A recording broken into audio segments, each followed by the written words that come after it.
Prywatnie trzeba powiedzieć, że był bardzo bezpośredni. Dobrych kilka razy byłem u niego w mieszkaniu, ponieważ bardzo często papież przyjmował u siebie w prywatnym mieszkaniu. To nie wchodziłem daleko, ale z tego, co mogłem widzieć, to były dwa pokoje. Właściwie pierwszy to był duży przedpokój i w tym przedpokoju Ojciec Święty najczęściej przyjmował. Siadało się przy stole z nim i już zawsze czekał w drzwiach. Jak kogoś zaprosił do siebie, to czekał w drzwiach i każdego odprowadzał do windy. Muszę powiedzieć, że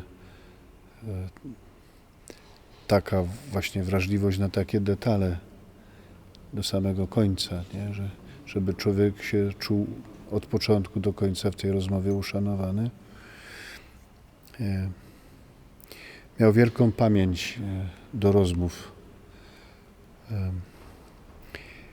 Ja chyba pierwszy raz spotkałem papieża jeszcze jako biskup pomocniczy krakowski i wtedy byłem z diakonami nowo wyświęconymi w Rzymie. I byliśmy na audiencji generalnej, środowej. Gdzieś tam nas ustawiono taką małą grupą do zdjęcia z Ojcem Świętym. On podszedł do nas i wywołał mnie i mówi, no to teraz tłumacz, ja będę mówił do nich. I w taką 7-minutową katechezę powiedział o kapłaństwie. Nawet sobie tak zażartował, że kapłaństwo jest trochę tak jak w samolocie. Zasadniczo to jest dość bezpieczny środek lokomocji, ale czasami są turbulencje. A jak są turbulencje, to należy się uciekać pod płaszcz Matki Bożej. I ze 3 lata później byłem u niego właśnie na audiencji w mieszkaniu i on mówi, czekaj, bo ja pamiętam, co mówiłem do ciebie i do diakonów. Tu jest taki artykuł o Matce Bożej Miłosierdzia, która pod płaszczem swoim chroni ludzi i poszedł, wyciągnął z takiej sterty L'Osservatore Romano ten artykuł i mi dał. Ja muszę powiedzieć, że byłem tak zdumiony. No to przecież to spotkanie z tymi diakonami to było jedno z 1000 spotkań, które on przeżywał przy okazji audiencji generalnych i żeby zapamiętać, co on do tych chłopaków mówił. I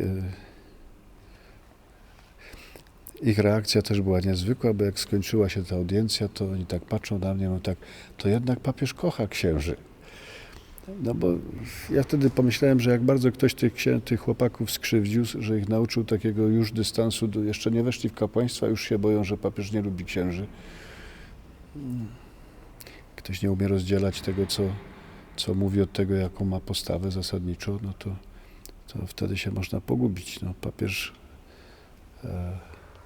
bardzo nosił kapłaństwo w sercu i wszystkich księży, nawet jak się wypowiadał ostro i zdecydowanie nie przeciwko księżom, tylko przeciwko klerykalizmowi.